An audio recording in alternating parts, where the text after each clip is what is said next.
One of the things I thought about was like when I worked a job, right? One of the things I always did, whether I was in the Marine Corps or whether I worked in private companies like UC Lending as a loan officer, whether I worked as a federal employee, there were things that I did as a civilian and as a Marine to ensure that I excelled on my job, and I constantly got promotions, constantly got bonuses. And that thing was to not only know my job, but to know the person's job above me and the person's job above that person. See, because when I was in and around people, one thing I noticed is that they become comfortable. They only want to do their job. They only want to know their job. And they're quick to say, that ain't in my job description. Okay, and I get it. You might not be getting compensated for it, so you don't want to do the work.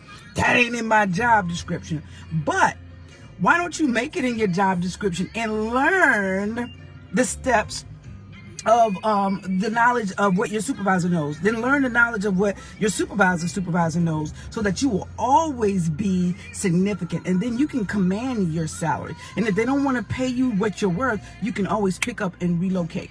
Now that's another thing that leads me to step number 2. I was never afraid to move. If I wasn't being valued, or if I felt like the job had become complacent, I had learned as much as I could learn, I couldn't grow anymore, I couldn't help the company anymore, my mentality was now taking away from the company, then it was time to relocate. And I was never afraid to pick up and move.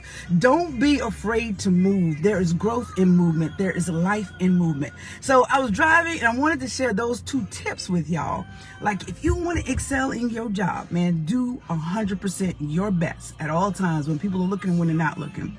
Learn your job, learn your supervisor's job, and learn your supervisor's job.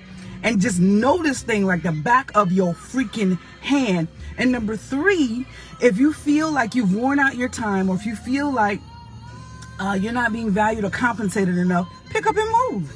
Don't go to somebody's job mad. Don't go to somebody's job and do piss poor activity because you upset that you're not being compensated.